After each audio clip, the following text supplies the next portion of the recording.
चंद्रमा उसी जल में प्रतिबिंबित होता है जो जल शांत हो, स्थिर हो। यही तो समस्या होती है मन की।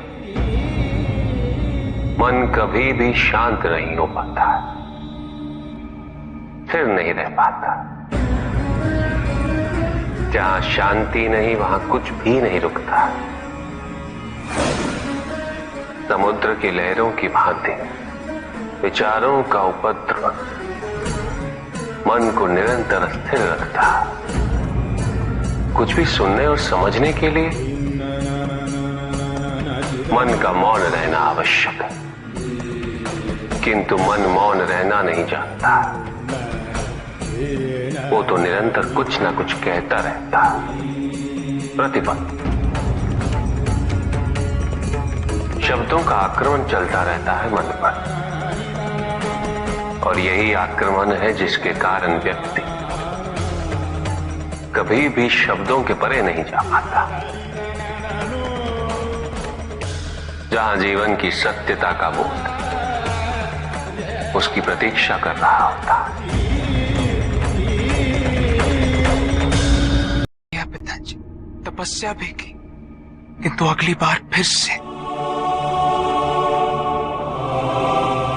मैं आपकी बात समझने में विफल हुआ। इसका क्या कारण है पिताजी? जिस मन पर शब्दों का आक्रमण हो, वो मन तो निरंतर एक खोज में खोया रहता है। कभी शास्त्रों में, कभी पर्वतों पर, कभी समुद्र के किनारे, तो कभी तीर्थ स्थलों पर, कभी मंदिरों में, कभी वन में। किंतु जो वो खोज रहा होता है वो कभी मिलता नहीं, क्योंकि मन तो अभी भी स्थिर नहीं।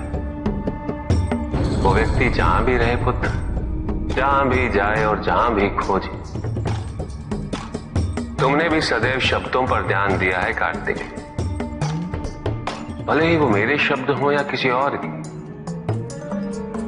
तुम्हारी प्रतिक्रिया तो उन शब्दों पर ही आती, और जो मन केवल शब्दों को सुनता है वो उसके निहित अर्थ से स्वयं वंचित रह जाता।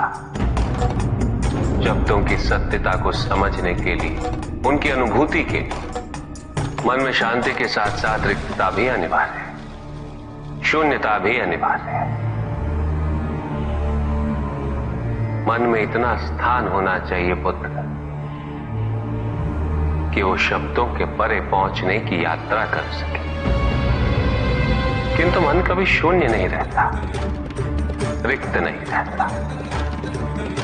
वो सोचता है कि शब्दों का आधिक्य ही ज्ञान अर्जन है, शब्दों से ही ज्ञान है, इसलिए शब्दों का संचय करता रहता है। मन ये नहीं जानता कि परम ज्ञान तो शब्द अतीत है, एक अनुभूति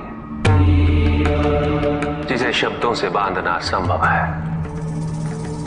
शब्दों का अपना मूल्य क्या है कार्तिक? कुछ भी नहीं। जब भी कोई ईश्वर का नाम लेता है तो क्या ईश्वर मात्र एक शब्द में ही सीमित हो जाते? नहीं, यहां शब्द सत्य नहीं, सत्य है वो अनुभूति जो इन शब्दों में विद्यमान है। यदि शब्द ही सत्य होते तो मात्र भोजन कह देने से व्यक्ति की क्षुधा शांत हो जाती। इसीलिए माता शब्दों की नहीं पुत्र, उस अनुभूति की है जो उन शब्दों से संबद्ध है। यदि शब्द नहीं भी होते तो वे ईश्वर अवश्य होते। यदि शब्द नहीं भी होते तो सुख और दुख की अनुभूति अवश्य होती, जल की शीतलता की अनुभूति होती, सूर्य की ऊष्मा और चंद्र की शीतलता की अनुभूति होती, प्रेम की अनुभूति होती। किंतु यदि अनुभूतियां ना हो तो शब्द निरर्थक है। शब्दों से तृप्त हो जाना ज्ञान का अंत है, अज्ञानता का प्रारंभ है। ज्ञानी वही है जिसके पास अनुभूतियां, अनुभव हो, और उसके लिए मन को शांत व रिक्त तो करना ही पड़ेगा पुत्र।